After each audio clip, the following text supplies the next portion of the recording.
Թեև Հայաստանում կանանց դերը նկատելիորեն աճում է փոքր ու միջին բիզնեսում, զբոսաշրջությունում, կրթական և ստեղծարար ոլորտներում, սակայն նրանք դեռ քիչ են ներկայացված ղեկավար պաշտոններում և արագ զարգացող ճյուղերում։ Այս ուղղությամբ ՄԱԿ-ի կանանց հարցերով կազմակերպությունը 2018-ից աջակցում է Հայաստանին ներդնելու կանանց հզորացման սկզբունքները, որպեսզի բիզնեսները կարողանան ապահովել գենդերային հավասարությունը աշխատաշուկայում և համայնքներում։ Բիզնեսի համար սա պարզապես սոցիալական նախաձեռնություն չէ, այն անմիջապես ազդելու է արտադրողականության, աշխատակիցների թվի ավելացման և կազմակերպության հեղինակության վրա։ Եվ քանի որ Հայաստանը շարժվում է Եվրամիության չափանիշներով, շատ կարևոր է, որ քաղաքականությունն ու օրենքները համապատասխանեցվեն այդ պահանջներին։ Այդ պատճառով էլ մենք աջակցում ենք ՄԱԿ-ի մարդու իրավունքների և բիզնեսի մոտեցումների ներդրմանը Հայաստանում, իրենց արդյունավետ գործիքակազմով։ Կանանց տնտեսական հզորացման 7 սկզբունքները ներդնելով ընկերությունները փոխում են ներքին քաղաքականությունը ղեկավար խորհուրդներում կանանց ներգրավումից և հավասար վարձատրությունից մինչև կրթական հնարավորություններում և մատակարարման շղթաներում ավելի շատ կին ձեռներեցների ընդգրկում։ Հայաստանում այս գործընթացը դեռ լայն տարածում չունի, բայց քայլ առ քայլ բիզնեսները գնահատում են դրա կարևորությունը, ստորագրում սկզբունքների ընդունման փաստաթուղթը և միանում գլոբալ քաղաքականությանը։ Այս պահի դրությամբ մենք Հայաստանում ունենք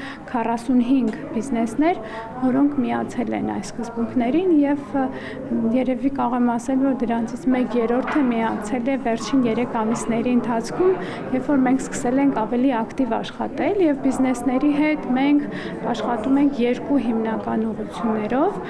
Առաջին ուղղությամբ մենք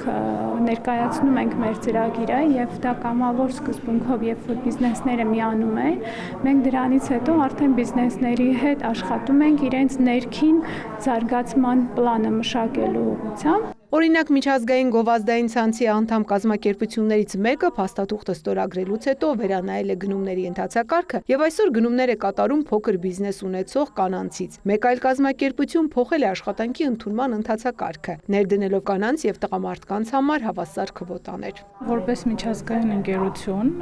մենք արդեն որոշ բաներ անում ենք, բայց ավելի անգիտակից մակարդակով։ Եթե դրանից առաջ մեծ բիզնեսներից էինք գնումներ անում, փոխեցինք ավելի փոքր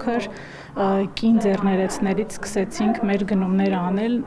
ինչու ոչ նաև մեր հաճախորդների համար։ Տեղական բիզնեսի հետ ակտիվ աշխատանքները կշարունակվեն, որ Հայաստանում ավելանա կանանց տնտեսական հզորացման սկզբունքները ստորագրող ընկերությունների թիվը։ Ծաղկանուշ Միրզոյանն, Էդգար Դավթյան, լուրեր։